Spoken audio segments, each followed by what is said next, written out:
আজকে আমি তোমাদেরকে দেখাচ্ছি সোয়া চাঙ্কের ভাপা।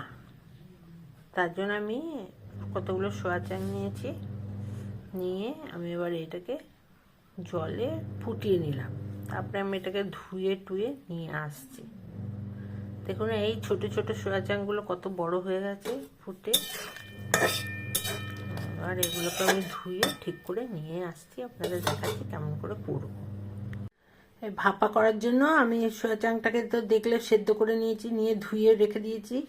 আর এনে পোস্ত নিয়েছি, শস্য নিয়েছি, নারকেল নিয়েছি, কাঁচা লঙ্কা নিয়েছি। এবার আমি এগুলোকে এক এক করে বাটবো। শস্যটাকে বেটে ছেঁকে নেব, আর বেটে ঠেটে তোমাদের কাছে নিয়ে আসবো। শস্যটাকে মিক্সির মধ্যে নিলাম, এটা বেটে ছেঁকে নিতে হবে। ছেঁকে নিয়ে আসছি। শস্যটাকে বেটেছি, বেটে আমি এবার ভালো করে ছেঁকে নিচ্ছি। এই দেখো কতটা হয়েছে, ছেঁকে নিচ্ছি। আর এই ছেঁকে নিয়ে আসছি। সয়াবিনটা ভেজে নিয়েছি।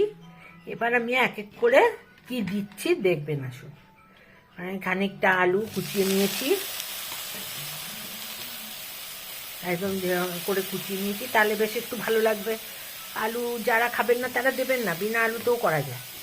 আর আজকে নিরামিষ বলে আমি পেঁয়াজ রসুন দিচ্ছি না। আপনারা যদি চান তো পেঁয়াজ রসুনও দিতে পারেন, কোনো ব্যাপার না পেঁয়াজ রসুন। আর পেঁয়াজ রসুন দিয়ে এই শস্য পোস্ত না দিয়ে শুধু পেঁয়াজ রসুন দিয়েও কিন্তু এটা করা যায়, এমনি করে কাঁচা তেল মেরে। ওটা আরেকদিন করে দেখাবো। এই যে শস্যটা ছেঁকে নিয়েছি, শস্যটা দিয়ে দিলাম। আর এই যে পোস্ত, নারকেল,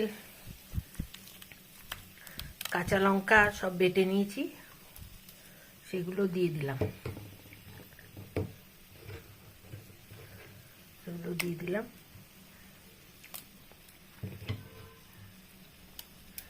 আর আন্দাজ মতো দিলাম, নুন দিলাম,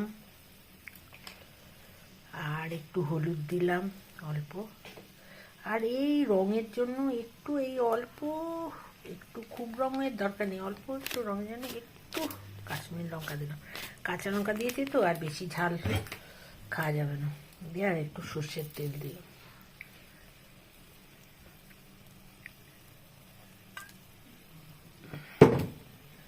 দিয়ে আমি এটা ভালো করে চটকে চটকে মাখলাম।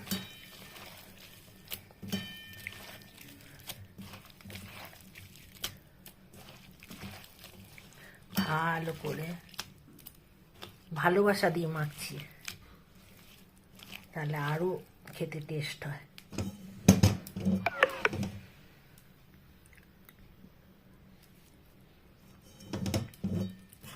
মেখে নিলাম, মেখে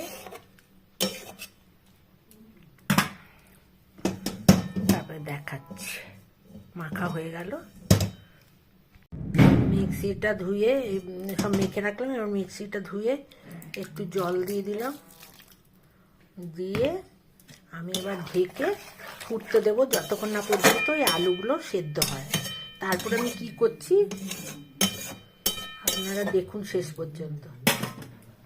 তারপর এবার দিয়ে দিলাম, এবার সেদ্ধ হোক, তারপর আমি দেখাচ্ছি আপনাদেরকে শেষ অবধি কি দেব। মোটামুটি করে ফুটছে, একটু ঝোল ঝোল আছে। দেখি আলুটা সেদ্ধ হয়ে গেছে।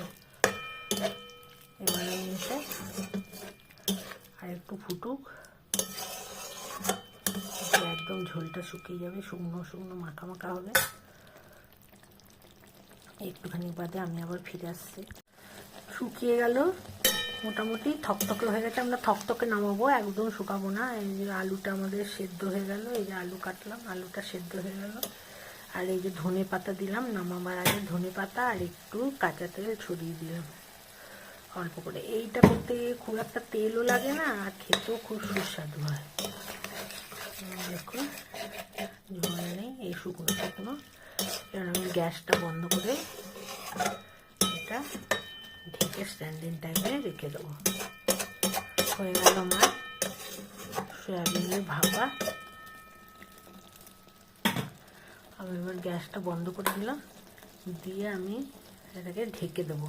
স্ট্যান্ডিং টাইমে রাখবো, তারপর আমি পরিবেশন করছি।